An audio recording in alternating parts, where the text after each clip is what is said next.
The attack on Yavin 4 may have been a deliberate provocation to end the ceasefire.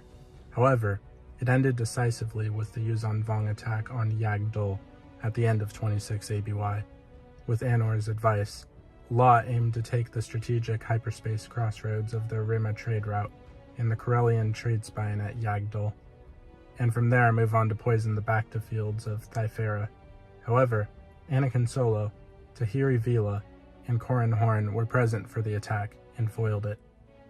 With Jedi starfighter raids out of Eclipse proving a nuisance, the YUUZAHN VONG moved to distract the Jedi. They intercepted a commercial liner on which 2 Jedi, the Rar sisters, were hiding. To track down the Jedi, the YUUZAHN VONG unleashed their newest weapon, a Voksan. The Voksan killed Alema Rar's sister as the Jedi escaped. Voksan was smuggled onto a number of worlds deep in New Republic space, including Corellia, where one slew Jedi Master Elysia. Leia and Han Solo managed to stop an attempt at smuggling Voksan onto Coruscant. In response, a Jedi strike team led by Anakin Solo, and consisting of Jason and Jaina Solo, Lobaka, Tenelka, and Zek, among others, went to Meeker and destroyed the Voksan breeding facility. Though most of the team was slain, Anakin himself died, while covering the retreat of the remaining Jedi, his body overwhelmed with Force energy as he achieved oneness with the Force. Jason Solo was captured by the YUUZAHN VONG after he successfully killed the Voksan Queen. With the Jedi distracted, and the New Republic fleet believing the YUUZAHN VONG were planning to attack the core from the south, War Master Law was ready to attack the galactic capital of Coruscant in 27 ABY, initiating Battle Plan Coruscant. Law smashed through the northern line at Bilbringi and Borelias, capturing systems such as Risi and preliminaries to the pincer movement of the capital. Sov concentrated 3 fleets above Coruscant. Information from Han Solo allowed him to destroy the second largest YUUZAHN VONG fleet, advancing from Risi. In a battle at the Black Bantha protostar, but the main YUUZAHN VONG force advanced too quickly for the Republic. They emerged above Coruscant, with the defensive minefields doing little damage. The attackers used refugee ships to bombard the planetary shield until it collapsed, then attacked the planet's surface. The Republic commanders struggled against the onslaught, unwilling to fire on the refugee ships. Eventually, Garm Bel Iblis did so, causing conflict with other commanders and weakening Coruscant's defense. The treacherous Senator Shesh attempted to kidnap Luke Skywalker and Mara Jade Skywalker's baby son Ben. However, this was foiled by Leia and her Nogri bodyguards, and Shesh was wounded in the process. Han and Leia then attempted to save Chief of State Borsk Freyla, but he dispatched them to rescue Luke and Mara instead.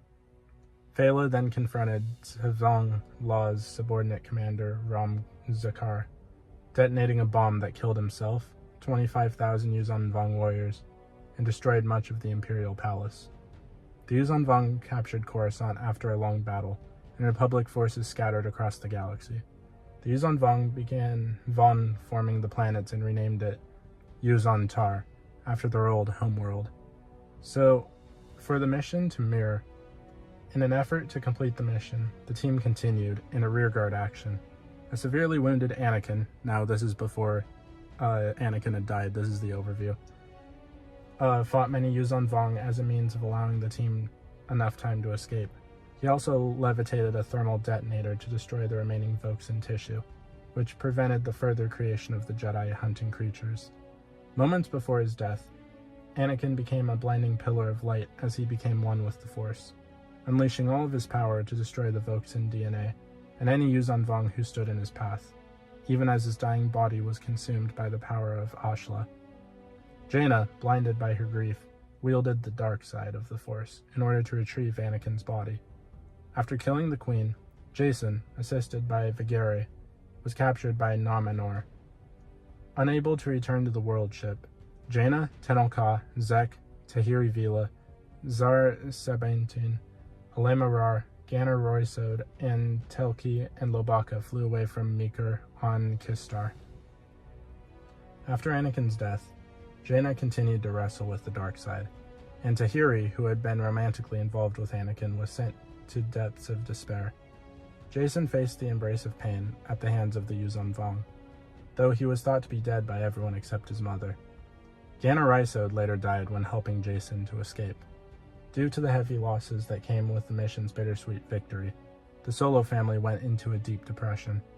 Luke Skywalker himself bitterly regretted not going along with the team to ensure a safe success, and the guilt remained for many years. Just after getting elected Chief of State, one of Cal Oma's first priorities was to organize a ceremony where the survivors of the mission were knighted, and the dead were honored. 6 years after the war's end, the Dark Jedi, including Raynar, started the Nest Crisis due to the excessive use of the mind meld that was employed throughout the previous years. The survivors, with the exception of Jacen and Tenel Ka, were easily converted into joiners. Jacen and Tenel Ka had a child, Alana, and fell in love. During the Second Galactic Civil War in 40 ABY, Jacen turned to the dark side and apprenticed himself to the Sith Lady Lumaya, through whom he discovered that Viguri had been a Sith. Alema Rar, who was presumed dead 4 years earlier, returned with the intent of exacting revenge on Jacen's family, in the process, helping to ensure Jacen's fall. She was later killed. Later in the war, Jacen, by then the Sith Lord Darth Caedus, took Tahiri as his apprentice, corrupting her with false promises and bringing the deceased Anakin Solo back to life. The war ended with Caedus' death at Jaina's hands, while Tahiri, having realized the error of her ways, was redeemed by the now teenage Ben Skywalker. Of the 17 Jedi that participated in the mission to Meeker, only 7 of them, Jaina Solo, Tenel Ka, Tahiri Vila, Lobaka Zek, Tessara Sabintin, and Tekili, survived both the mission and its long-lasting repercussions. In 43 ABY, 16 years after his death, Anakin Solo's spirit met with Luke and Ben in the Maw, saying that too much had died with him. Anakin warned his uncle and cousin not to repeat his mistakes. He also asked them to tell Tahiri that he still loved her, a message she later received from Anakin's parents. So for the battle plan of Coruscant, it was T'Vong Law's plan to capture Coruscant during the YUUZAHN VONG War. It consisted of dividing the YUUZAHN VONG forces into 2 halves of 6 clusters each, one stationed at Borelias and the other at Risi, and having them cover on Coruscant in a pincer movement. It was put into action in 27 ABY, after the YUUZAHN VONG were humiliated by the Jedi capture of the New Republic hostages from Telfagio. The capture of Borealis and the capture of Risi went as planned, but T'Vong Law's strategy was undermined by the Battle of the Black Bantha, where the Risi fleet was detected and wiped out in advance by Cian Sov. This resulted in the destruction of his pincer strategy, but to compensate, he resorted to the use of mass human shielding via captured refugee convoys.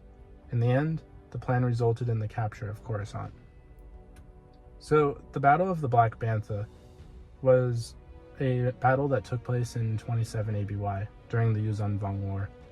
Following the YUUZAHN VONG capture of Risi, Han and Leia Organa Solo scouted the Black Bantha, a dangerous nebula that was immune to sensors and located on the hyperroute between Risi and Coruscant. There, they discovered that the YUUZAHN VONG Risi fleet had moved there, and was being joined by hundreds of other YUUZAHN VONG ships from across the galaxy. In preparation for an attack on Coruscant, they sent word to the New Republic Fleet Command, and Supreme Commander Cian Sov hurriedly assembled a 900-ship fleet to attack. However, the YUUZAHN VONG fleet outnumbered it by hundreds, and was aided by superior coordination. The crew of the Millennium Falcon discovered that a large amount of the Vong fleet had not yet refilled or restocked, and was in effect acting as a harmless decoy. This allowed Sov to ignore that portion and concentrate on the main threats, although 1/4 of the New Republic fleet ended up being destroyed. In the end, the Vong ships were destroyed or scattered. Additionally, the Jedi Force under Luke Skywalker managed to capture the fleets of Yamosk for the Yamosk action. So what do you guys think of the lead up and overview of the fall of Coruscant? Please let me know in the comments down below. If you haven't already, please be sure to like the video, subscribe to the channel, join the Sith Citadel Discord, links in the description, and consider becoming a join member or sending a super thanks if you wish to further support the channel. Otherwise, I'll see you in the next video.